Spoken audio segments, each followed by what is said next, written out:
Armelle et Roland sont venus exprès de Bretagne à Alençon pour participer à la fête patronale des époux Martin, parents de Sainte Thérèse de Lisieux. La journée commence par la messe célébrée dans la basilique Notre-Dame. Cette journée est l'occasion pour eux deux de se ressourcer.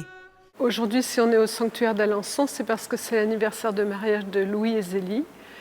Et pour nous, c'est un très bel exemple de couple que le pape nous a offert. Alençon, c'est là où a vécu toute la famille Martin.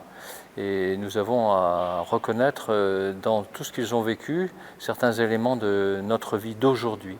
C'est vraiment un couple qui a vécu toutes les réalités familiales, professionnelles, ecclésiales, et nous avons à nous inspirer sans forcément les copier de manière parfaite, mais toujours à avoir ce désir de grandir dans la foi et dans la joie aussi. 51 ans maintenant qu'Armelle et Roland essaient de se faire grandir mutuellement dans la foi. Si aujourd'hui prier ensemble est devenu une habitude, cela n'a pas toujours été le cas, surtout au début de leur mariage.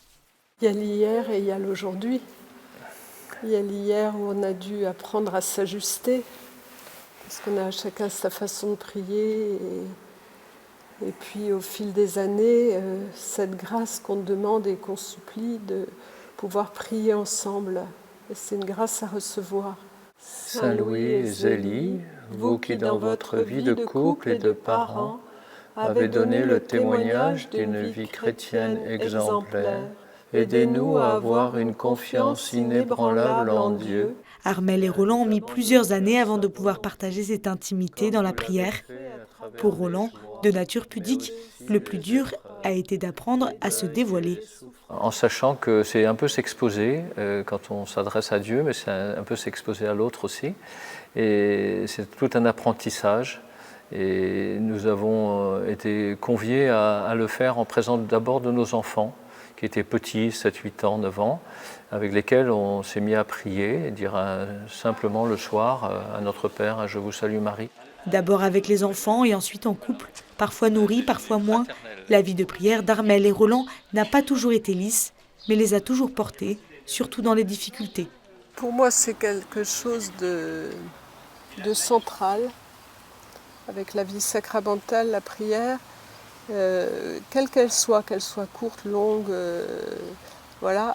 Mais c'est une école de dépouillement, en fait.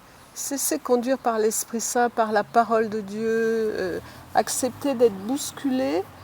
Et c'est pour ça qu'on est émerveillé, parce qu'en fait, s'ajuster à la volonté de Dieu, c'est une école de dépouillement, mais qui ne nous rend pas triste. On se dit, waouh, Seigneur, t'as fait ça encore, ou t'as fait ça encore. Je trouve ça génial. La prière, une école de dépouillement, qu'Armelle et Roland continuent à chercher et à vivre ensemble, même après 51 ans de mariage.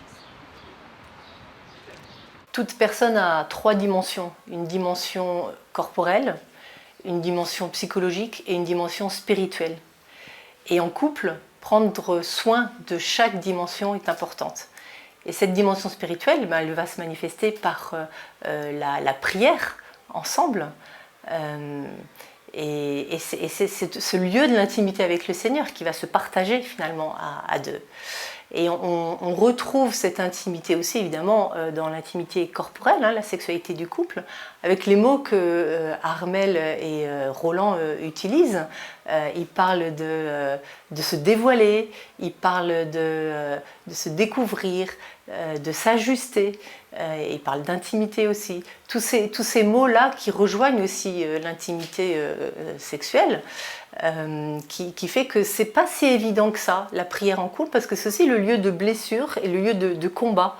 De combat, pourquoi ? Parce que chacun a son rythme, chacun a sa sensibilité. L'un voudra plutôt louer le Seigneur, l'autre aura plutôt envie de prier le chapelet, ou alors de partager la parole de Dieu, ou alors de suivre la prière des heures. Et donc là aussi, c'est important de pouvoir en parler ensemble et de prendre du recul sur comment on va prier ensemble. Et un temps de retraite, c'est ça aussi, c'est de pouvoir se ressourcer pour partir ensemble et avoir cette communion spirituelle ensemble.